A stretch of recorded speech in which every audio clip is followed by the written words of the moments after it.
تجارت بھی مسلمانوں کی بہت زیادہ ڈھپ ہوتی جا رہی. وجہ یہ ہے کہ تجارت کرنے والے ہی گیم کھیلتے. میرے عزیز نے، میرے بھائی نے مجھے ایک بات کل ہی بتائی. ایک میڈیکل کا تذکرہ کیا کہ بہت چلتا تھا میڈیکل، بھیڑ لگی رہتی تھی. ایک اس علاقے میں میڈیکل تھا نہیں، لیکن 4-6 لڑکے آنے لگے اور سب بیٹھ کر کے گیم کھیلتے ہیں. تو وہ گیم دیکھتے دیکھتے کھیلتے کھیلتے پھر وہ کبھی چٹھی دیکھتے، کبھی نہیں دیکھتے، کبھی چھوڑ دیتا ہے. لوگوں نے آنا چھوڑ دیا، مال ہے نہیں ہے. اس طرح سے یہ تعلیم میں بھی تعلیم کو بھی متاثر کر رہے ہیں گیم، تجارت کو بھی متاثر کر رہے ہیں، فکر ذہن کو بھی متاثر کر رہے ہیں. میری گزارش ہے تجارت کے میدان میں مضبوط ہوئیے، مندی کا کوئی خیال مت کیجیے، اس لیے کہ تجارت سیاستدانوں کی چوکھٹ سے نہیں ملتی، بلکہ رزق اللہ کے دربار سے ملتا ہے. اس کے یہاں کوئی مندی نہیں ہے. اگر تم اللہ سے اپنا رشتہ جوڑ لو، سب کی دکان پہ مکھیاں بن بنائے گی، تمہارے دکان پر گاہکوں کی قطار لگی ہوئی ہوگی.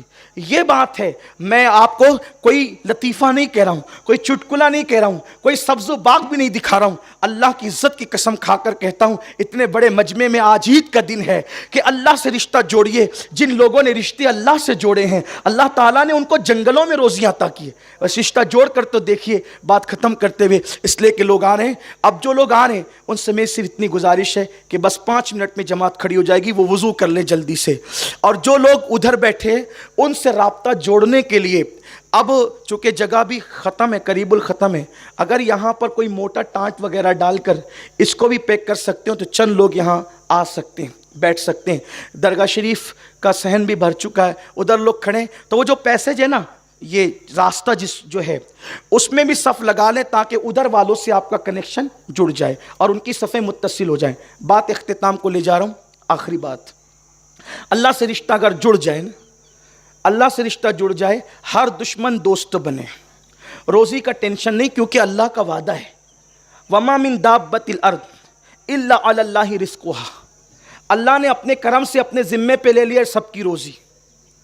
روزی کا کوئی ٹینشن نہیں، صرف کوشش کرنی ہے، محنت کرنی، کاوش کرنی ہے، بس کوئی ٹینشن نہیں لینا. رشتہ اللہ سے جوڑو. گناہ اور پاپ انسان کی روزی کو بھی تباہ کرتے ہیں، زندگی کو بھی کمزور کر دیتے ہیں، زندگی کے اندر بھی کٹوتی. حضور کی حدیث ہے، سرکار فرماتے ہیں زنا کرنے سے عزت جاتی ہے، چہرے کا نور جاتا ہے، زندگی کم کر دی جاتی ہے، زندگی گھٹا دی جاتی ہے، اور روزی بھی کم کر دی جاتی ہے، عمر گھٹا دی جاتی ہے. گناہوں سے یہ سب ہوتا ہے. اللہ سے رشتہ مضبوط کریں. ایک بہت بڑے بزرگ ہے، اس کو داتا صاحب نے لکھا ہے، داتا علی حجوری رحمۃ اللہ علیہ نے لکھا ہے کہ ایک بہت بڑے بزرگ تھے، انہوں نے وہ بکریاں چلاتے تھے. حضرت ابو مسلم رائی ان کا نام تھا. حضرت ابو مسلم رائی ان کو کہتے تھے. وہ بکریاں چراتے تھے. اب تھوڑا جملے پہ توجہ کرنا. دشمن دوست کیسے بنتے ہیں اور دوست دشمن کیسے؟ جب زیادہ دشمنی پھیلنے لگے تو توبہ کر لیا کرو، کہیں ایسا تو نہیں کہ اللہ ناراض ہو رہا ہے. جب وہ ناراض ہوتا ہے تو دشمن بڑھتے ہیں، اور جب وہ خوش ہوتا ہے تو پھر دوست بڑھتے ہیں. کیونکہ قرآن کہتا ہے ان الذین آمنوا وعملوا الصالحات سیجعل لهم الرحمن ودا، کہ جو ایمان لانے کے بعد نیک عمل کریں تو اللہ ان کی محبت لوگوں کے دلوں میں انڈیل دیتا ہے. میں یہ اکثریت کی بات کر رہا ہوں، کچھ بدبخت رہتے ہی دنیا میں ایسے ہیں جو نفرت ہی کے لیے پیدا ہوتے ہیں، ان کو چھوڑ دینا چاہیے. وہ 2.5% ہے. جیسے زکوٰۃ نکال دی جاتی ہے نا روپیوں سے ناپاک شکل میں، تو ویسے انسانوں سے وہ 2.5% نکال دیے جاتے ہیں نفرت کے لیے. ان کی پرواہ نہیں کریں. میں 97% طبقے کی بات کر رہا ہوں. میں 2.5% کی بات نہیں. وہ نفرت ہی کے لیے پیدا ہوتا ہے، ان کا بیج ہی نفرتوں میں بویا جاتا ہے. ان کی بات نہیں، عالم کی بات کر رہا ہوں. عالم بہت بڑا ہے. عالم نباتات ہے، عالم جمادات ہے، عالم حیوانات ہے، دریا ہے، سمندر ہے، پہاڑ ہے. یہ سب مومنوں سے محبت کرتے ہیں. تو عرض یہ کر رہا تھا کہ دشمن کیسے بڑھتے ہیں اور دوست کیسے ہوتے ہیں. تو شیخ ابو مسلم رائی کہتے ہیں چرواہے کو. شیخ ابو مسلم رائی بکریاں چرا رہے تھے اور اس شان سے چرا رہے تھے. دیکھو چرانے کا انداز کیا. ہم کام کرتے کرتے گیم کھیلتے ہیں، واٹس ایپ دیکھتے ہیں، پتہ نہیں کیا کیا کرتے ہیں. واٹس ایپ کا میں مخالف نہیں ہوں، شاید لوگوں کو ایسا لگتا ہے مخالف ہوں، میں خود استعمال کرتا ہوں. لیکن کوئی بھی چیز ضرورت کے تحت اچھی ہے. کھانا انسان کی زندگی کے لیے ضروری ہے، لیکن قرآن کہتا ہے اس کو بھی مت زیادہ کھاؤ. قرآن کہتا ہے کلو وشربو ولا تسرف، کھاؤ پیو حد سے مت بڑھو. تو جب کھانے پینے میں پابندی لگا دی گئی کہ حد سے مت بڑھو، تو واٹس ایپ اتنا کیسے آپ نے نشے کے طور پہ طاری کر لیا کہ نہ رات دیکھا، نہ دن دیکھا، نہ صبح دیکھی، نہ شام دیکھی، نہ بیوی نہ بچے، کچھ سمجھ میں ہی نہیں آتا آپ کو. یہ مت کرو. ہمارے ہر چیز ایک اعتدال پر ہے. جب کھانا پینا اعتدال پر ہے, ولا تصرف کہہ کر کیسی پابندی لگائی, حد سے مت بڑھو. حد سے جہاں بڑھو گے پکڑے قدرت پکڑ لے گی, سزا دے گی. حد سے مت بڑھو. خوشیوں میں بھی حد سے مت بڑھو, غموں میں بھی حد سے مت. خوشیوں میں عید میں اتنے خوش مت ہو جاؤ کہ ٹھیٹریں بھر جائے. میت پہ اتنے مت غمگین ہو جاؤ کہ ماتم ہی کرنے لگو. ہمارا مذہب وہ نہیں. اعتدال, اعتدال اور اعتدال. بہرحال حضرت شیخ ابو مسلم رائی کس طرح بکریاں چرا رہے. بکریاں چر رہی ہے چراگاہ میں, درخت کے نیچے مصلی بچھا دیا اور مصلی بچھا کے نماز پڑھ رہے ہیں.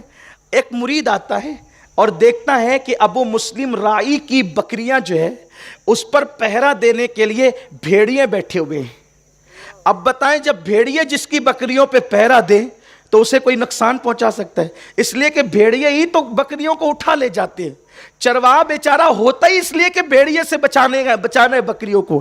لیکن ابو مسلم رائی درخت کے نیچے اللہ کی عبادت میں ہیں اور بھیڑیے پہرا دے رہے ہیں. اور حیرت ہے, بھیڑیوں کو دیکھ کے بکریاں بھاگتی ہے, لیکن وہاں بکریاں بھی بھاگ نہیں اور بھیڑیے پہرا دیتے ہوئے بیٹھے. وہ مرید دیکھتا, اس کو سمجھ میں نہیں آتا. وہ گیا, اس کو دیکھ کر, اگر ہم نماز پڑھ رہے ہو ہمیں کوئی دیکھ رہا ہو تو پھر نماز ہماری لمبی ہو جاتی ہے نا. لیکن وہاں حال یہ ہے کہ کوئی آ گیا, اس کے قدموں کی آٹ آئی تو نماز شارٹ ہو گئی. چھوٹی کیونکہ اللہ کے لیے ہو رہی تھی بات. سلام پھیرا, کہا کہ کیا بات ہے؟ کہا حضرت بات سمجھ میں نہیں آئی, یہ بکریاں اور بھیڑیوں میں دوستی کیسے ہوگی؟ یہ تو آپس میں ایک دوسرے کے دشمن ہیں, ان کی دوستی کیسے ہوگی؟ کیا پیارا جواب دیا. داتا صاحب لکھتے ہیں, جب سے میں نے اللہ سے دوستی کر لی میری بکریوں کی بھیڑیوں سے دوستی ہو گئی. جب سے میری دوستی میرے اللہ سے ہو گئی, بھیڑیوں سے میری بکریوں کی دوستی ہو گئی. کہا اچھا, اوہو. پھر اس کے بعد دوپہر تھی, کھانے کا وقت آیا, تو کھانے کے ٹائم تو کہا آپ کھاتے کیسے ہیں؟ تو شیخ ابو مسلم رائی نے کہا چلو. گئے, ایک چٹان تھی پتھر کی, اس کو ہاتھ مارا, ایسی ہاتھ مارا تو 2 کٹورے آئے اور اس پتھر سے ایک طرف دودھ نکلا, ایک طرف شہد نکلا. یہ بہت معتمد اور مستند کتاب صوفیہ کے نزدیک, جس کو کشف المحجوب کہتے ہیں, میں وہیں سے یہ واقعہ پڑھ رہا ہوں. یہ کوئی بہت یعنی جو ہے وہ غیر معتبر بات نہیں ہے, بہت معتبر واقعہ. داتا صاحب نے لکھا ہے. یہ داتا صاحب کون ہے؟ داتا لیجوری غوث پاک کہتے تھے میرے دور میں اگر داتا صاحب ہوتے تو میں ان سے مرید ہوتا. یہ ہے داتا صاحب. وہ داتا صاحب لکھ رہے ہیں یہ واقعہ. اور داتا صاحب لکھتے ہیں کہ انہوں نے پتھر کی چٹان پہ ہاتھ مارا تو ایک طرف سے دودھ اور دوسری طرف سے شہد کٹورے میں نکلا. اس نے کہا ارے یہ کیا ہے؟ تو اب آپ نے جواب کیا دیا, نادان تجھے پتہ نہیں کہ موسیٰ علیہ السلام کی قوم, ان کی امت, ان کی نافرمان تھی تو ان کے مطالبے پر پتھر سے پانی نکلا. موسیٰ کی قوم اگر موسیٰ کی نافرمان ہو جائے تو ان کو پتھر پانی دیتا ہے. میں تو محمد الرسول اللہ کا غلام ہوں اور نافرمان نہیں بلکہ فرما بردار ہوں. ارے جب نافرمان بنی اسرائیل کو پتھر سے پانی ملتا ہے تو فرما بردار محمدی کو شہد اور دودھ کیوں نہیں مل سکتا؟ تو کوئی فرما بردار بھی تو ہو کر کے دیکھے. کوئی مندی کا ٹینشن لینے کی ضرورت نہیں ہے. آپ اللہ کے بن کے دیکھیں, انشاءاللہ پھر دیکھیں کیسا رزق اترتا ہے, کیسی روزی چلتی ہے, اور اپنے آپ کو مایوسی سے نکالیں. اللہ سے دعا ہے اللہ ہم سب کو عمل کی توفیق عطا فرمائے. گفتگو کے درمیان اگر کوئی غلطی ہو تو اللہ معاف فرمائے. استغفر اللہ ربی من کل ذنب و اتوب الیہ. کمنٹ شیئر ضرور کریے.